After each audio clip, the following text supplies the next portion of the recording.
Salam, peace be upon you, and the mercy and blessings of God. My name is Muhammad Layak Siddiqui, the father of Holophase. Remember the language we are learning.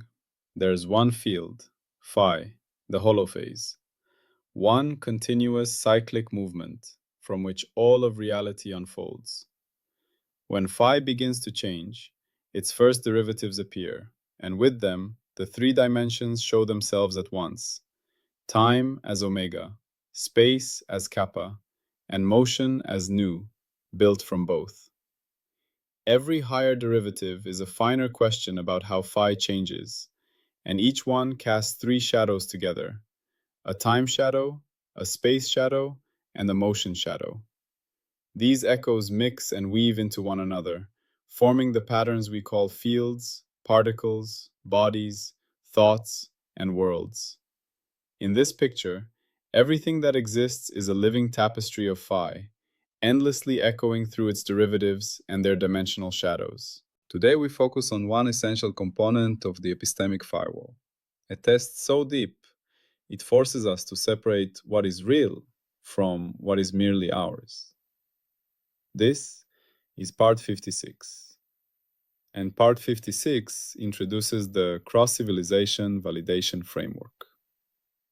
That title sounds heavy, so let me say it like an everyday story. Imagine you and your neighbors live in a valley surrounded by mountains. For generations, you have built houses a certain way. You use the same kind of wood, the same kind of stone, the same kind of roof angle. And over time, you learn rules. You say, a roof must be this steep, or snow will break it. You say, a wall must be this thick, or wind will crack it. You say, if the river rises to this mark, do not cross. These are your valley's laws of survival. Now one day, strangers arrive from another land beyond the mountains. They have different trees, different stones, different weather. They build houses differently. They count time differently. They measure distance differently. They might not even use the same language of roof and wall. But here is the question. If your roof rule was truly a rule about physics, about weight, structure, and force, then it should be shareable. Even if the strangers do not use your words, they should be able to discover the same constraint by measuring and testing. They might build with bamboo instead of pine, but they will still learn that the roof needs a certain strength to carry snow. However, if your rule was only a habit, only a tradition, only a convenient style that worked in your valley, then it will not survive translation. It will not be a law of reality. It will be a local custom. That is what we are doing today, except not for roofs, for everything we call law. We are asking, when we say we have found the rule of nature, is it truly a constraint of reality, a constraint of phi? Or is it a human description that only works because of our particular culture, our particular senses, our particular measurement habits? The cross-civilization framework is the firewall mechanism that tests universality. It tests whether a rule is a true constraint of phi or merely a convenient description trapped inside human conventions. And the key revelation is this.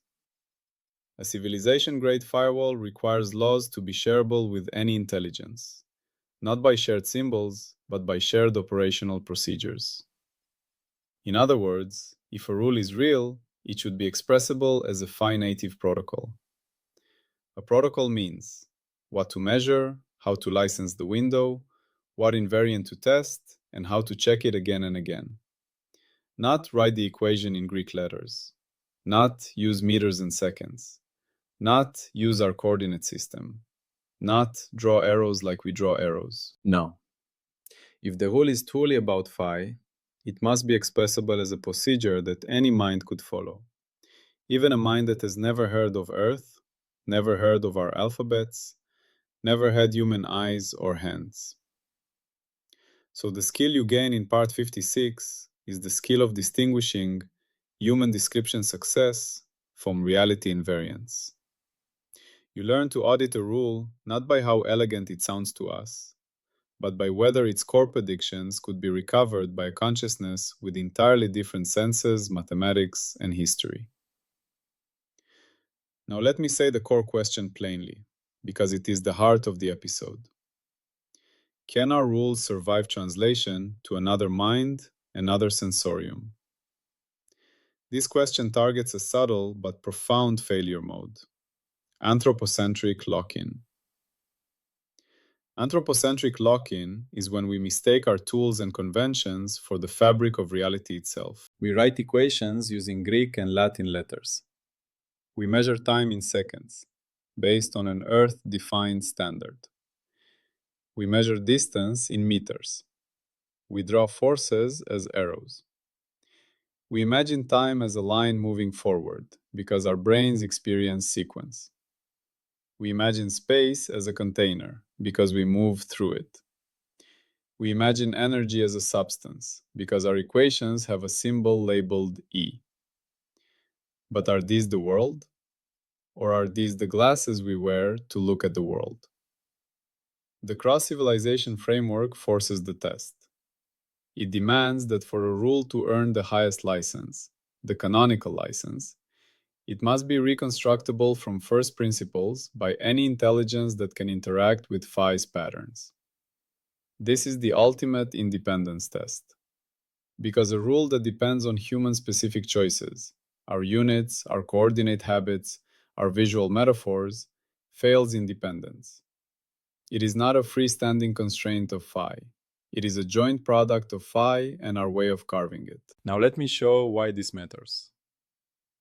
The failure mode we are preventing is provincial dogmatism. Provincial dogmatism is when a scientific community becomes so used to its own tools and language that it forgets they are tools and begins to worship them as reality. This is how science becomes stiff, uncreative, and blind. People start defending their favorite words instead of chasing the invariant kernel underneath. They argue about symbols rather than procedures. They confuse their map for the land. The firewall refuses that. So the cross-civilization framework is designed to peel away the human packaging and see whether a universal kernel remains. Now we make it operational. What does this framework require in practice? It requires phi-native protocols. In the civilization scale grammar registry, if a rule seeks canonical status, it must submit not only its equation, but a protocol for its rediscovery. A rediscovery protocol is a set of instructions written using only concepts definable from phi and its derivatives. The protocol must answer three questions in purely relational terms. First, measurement. What exact comparisons in the phi-field constitute a measurement? You are not allowed to say, use a clock or use a ruler, because those are human tools tied to human conventions. You must specify what a clock and ruler are doing in phi-native terms. So to measure a duration, an omega interval, the protocol must say, identify a repeating phi cycle in a local domain and count its repetitions relative to another repeating pattern. Time is not assumed. It is constructed from counting stable cycles. To measure a length, a kappa interval, the protocol must say, identify a stable structural correlation pattern in phi and compare its scale to another such pattern. Space is not assumed. It is constructed from correlation geometry and gradients. To measure a rate or process, a new relation, the protocol must say, track the propagation of a recognizable phi feature between two correlated structures and relate the omega count to the kappa interval. Motion is not assumed. It is constructed from feature transfer across structure. Second, windowing and licensing. How does an intelligence isolate a stable phenomenon inside the turbulence of phi? The protocol must define a window not as a rectangle on a graph, but as an operational procedure for selecting a domain in which correlations persist strongly enough that measurement has meaning. Licensing means show that within this chosen domain, the pattern remains coherent across multiple omega cycles and across the relevant kappa region. In other words, licensing is the proof that you are not chasing noise. Third, invariant testing. What relationship stays the same every time the window is relicensed, regardless of how the measuring intelligence labels it? This is the core of the rule. A rule is a claim that something is invariant under certain transformations. Change your sensor, change your representation, change your coordinate labels, and still the relation holds. Now here is where triunity becomes non-negotiable. The framework demands we define omega, kappa, and nu not as pre-existing dimensions, but as relationships emerging from phi comparisons. So we tell the story of how another civilization might discover what we call time, space, and motion without sharing our words. Omega comes from cyclic persistence. Time is not a background river. Omega is born from counting comparative repetitions. If one localized phi pattern completes 10 clear oscillations, while another reference pattern completes 1, then we have an omega ratio of 10 to 1. One rhythm is faster than another because it repeats more times relative to a stable reference cycle. A completely non-human intelligence can do this. It might not imagine time as a line. It might not feel time like we do. But if it can detect repetition, it can construct omega. Kappa comes from structural correlation. Space is not an empty container. Kappa is born from mapping the geometry of correlations in phi. If a certain phi phase is here and another phase is there, distance is not a line drawn on empty space. Distance is defined by how correlations change as you shift your attention across the field. How many distinguishable gradient steps you cross, how the pattern varies. A non-human intelligence can do this too. It might not have eyes. It might not picture three-dimensional space the way we do. But if it can detect correlation structure, it can construct kappa. Nu comes from propagation relations. Motion is not movement through pre-existing space. Nu is born from tracking a recognizable phi feature, transferring across correlation structure. If a distinctive bump, kink, or phase packet appears associated with one kappa structure and later appears associated with another, then you have a new relation. Speed is the omega count between appearances relative to the kappa interval between structures. A non-human intelligence can do this too. It might call it pulse, weave, and echo instead of omega, kappa, and nu. But the relational logic is what matters.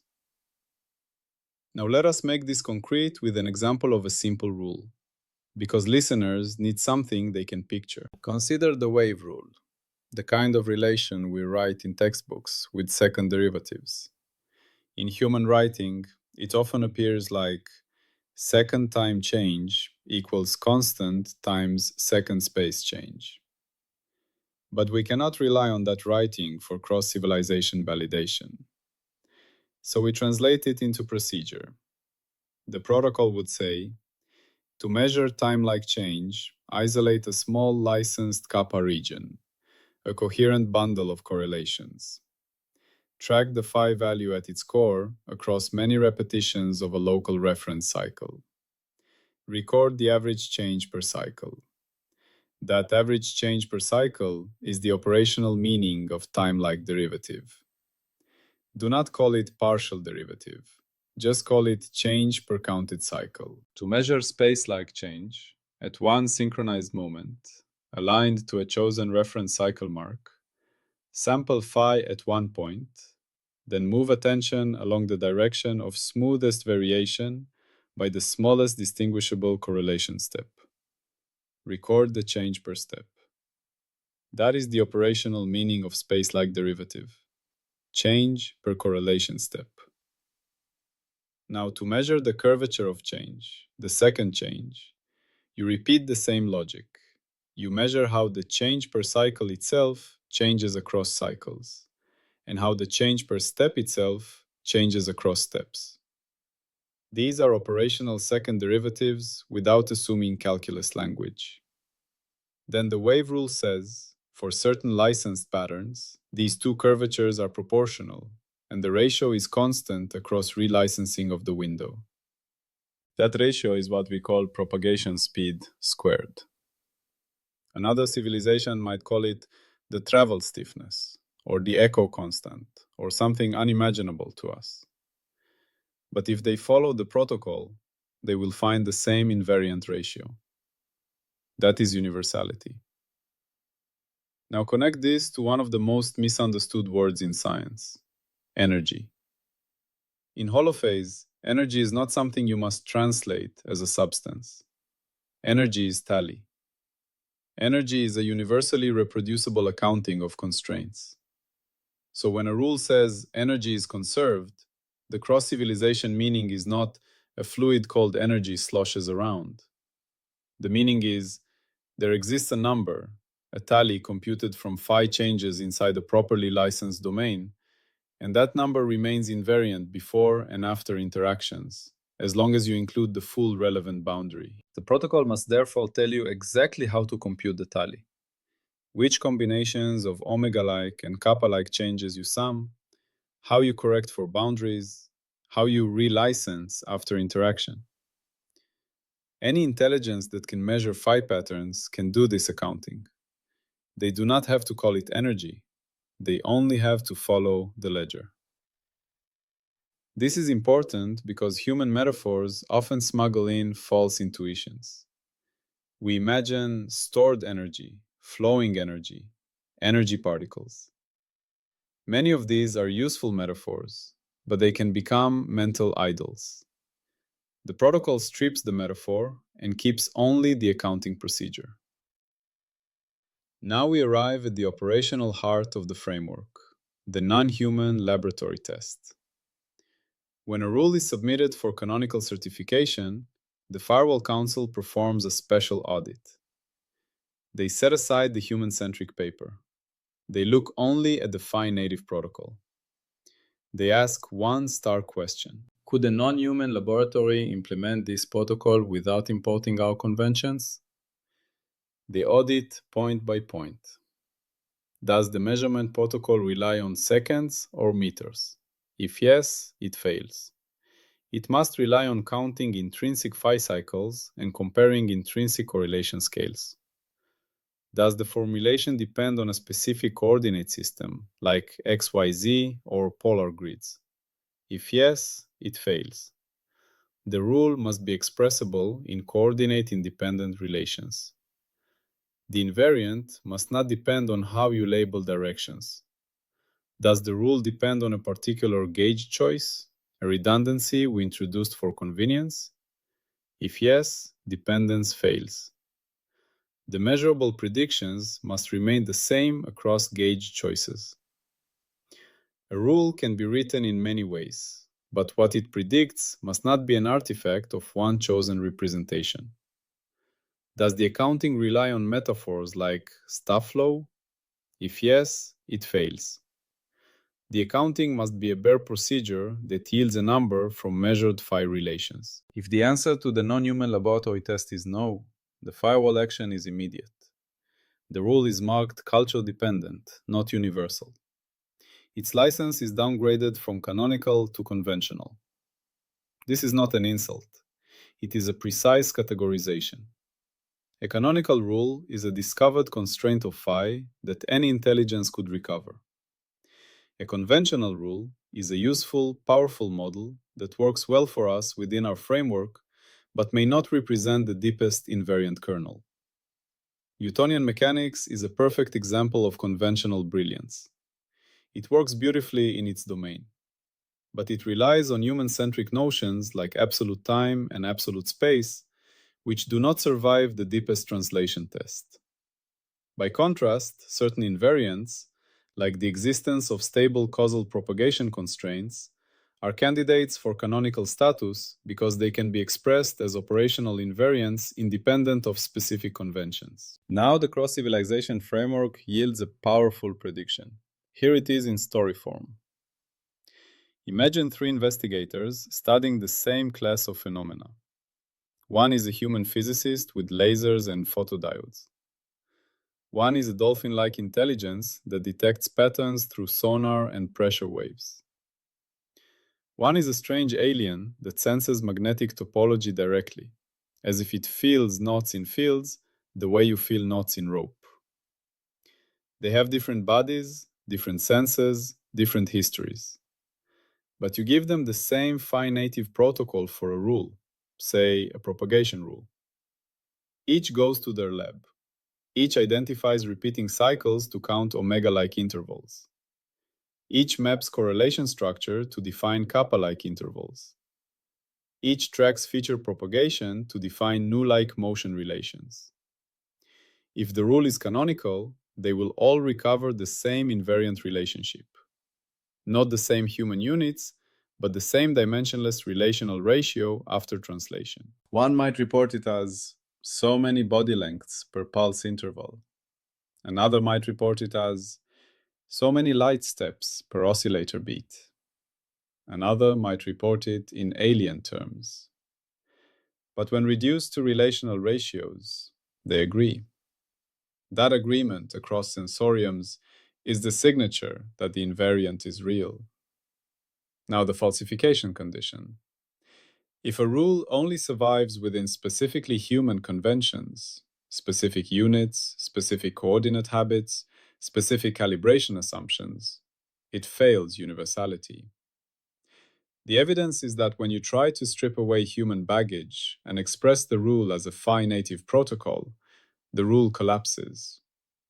Its predictive power depends on the very conventions you are trying to remove.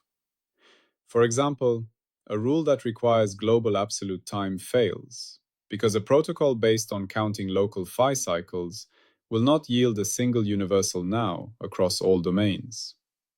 The rule might still be useful, but it cannot be labeled canonical or considered a law in social science that only works if you measure time in Gregorian calendar years and space in political borders. Change the calendar or redraw borders, and the law changes. That is clearly conventional, tied to human institutions rather than deeper invariants. The firewall response to universality failure is definitive. Reclassify the rule. Canonical becomes conventional. Narrow license claims. The rule's license must explicitly state the conventions it depends on. It must say, valid within this coordinate framework, within these unit choices, within these measurement assumptions. Trigger a search for deeper invariants. Flag the domain for research aimed at finding the convention-independent kernel underneath. In this way, knowledge becomes cleanly sorted, not by pride, by translatability. Now let's make this even more human with an analogy from daily life. Imagine a recipe that says, cook on medium heat for 10 minutes. That instruction assumes your stove, your pot, your flame, your altitude, your cookware. Another person tries it and burns the food. The recipe is conventional. It works for your kitchen. A more universal recipe says, cook until the onions turn translucent and smell sweet, and the bubbling slows. That instruction is operational. Any kitchen can follow it. It is not tied to your stove's numbers. It is tied to observable invariants, color, smell, texture. The cross-civilization framework turns laws into recipes of the second kind, procedures based on invariants, not on local conventions. Now apply this to economics, because the text gave an example of supply and demand. A cross-civilization audit would ask, can we write a phi-native protocol for this? That means we must define price not as dollars, but as an exchange ratio between measurable patterns. We must define supply and demand not as human words, but as densities and gradients in access and desire patterns. If the prediction only works when value is measured in a particular fiat currency and time in quarterly reports, it is conventional. If we can find the currency invariant, calendar invariant relationship between underlying gradients and exchange ratios, then we move toward the canonical constraint of that domain. The audit forces this distinction, preventing us from calling institutions laws of nature. Now we name the skill you gain in this part. You gain the reflex of translation. When you hear a claimed law, you ask, could I explain this to an intelligence that does not share our symbols? What is the bare operational procedure, stripped of human language? What are the true invariants, the relationships that should remain the same no matter the sensorium? Which parts are conventions, helpful packaging that may change from civilization to civilization? This skill protects you from the idolatry of your own tools. It is the essence of objectivity. Now we repeat the firewall score axiom again, because this part is its ultimate expression. Rules do not become real by elegance, consensus, or tradition. They earn a license only by surviving falsification, variation, independence, and scope discipline. The cross-civilization framework is the ultimate test of independence. Independence from the observer, from the civilization, from the symbol set. And the firewall action remains consistent. When a rule fails, we do not believe harder. We tighten, downgrade, or retire its license. If a rule is shown to be convention-dependent, we do not defend it as fundamental. We reclassify it as conventional, narrow its claims, and let the search for deeper invariants continue. Now let us crystallize part 56 in one coherent statement the listener can hold. We have defined the co-civilization validation framework. This firewall mechanism tests whether a rule is a universal constraint of phi or a human relative description by demanding it be expressible as a phi-native protocol for measurement, windowing, and invariant checking. It reconstructs the tri-unity, omega kappa nu, relationally from cyclic persistence, structural correlation, and feature propagation. It treats energy as a reproducible tally protocol rather than a substance concept. The firewall acts as the auditor of translatability, performing the non-human laboratory test to separate canonical rules from conventional ones. The prediction for a canonical rule is invariant recovery across sensoriums. Different ways of measuring yield the same core relational invariance. The falsification condition is convention dependence. If the rule only works within a human symbolic or measurement framework, it cannot claim universality. The license consequence is classification and narrowed claims. Convention-dependent rules are marked conventional, with their scope explicitly tied to those conventions, and research is triggered to find deeper invariants. Now we end with the final question that opens the next door, because Holophase always turns back on itself and asks, can the method survive its own test? We have built a firewall to validate rules about phi, but what validates the firewall itself? Are the principles of falsification, shadow archiving, scope discipline, and cross-civilization testing themselves just human conventions? Or are they also discoverable necessities for any intelligence navigating a noisy, patterned reality? If we met another civilization, would they have a totally different epistemology?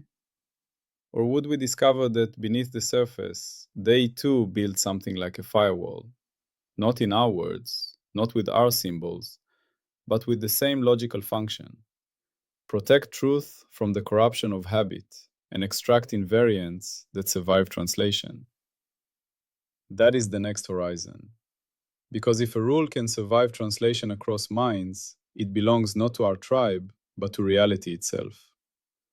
Salam and peace be upon you.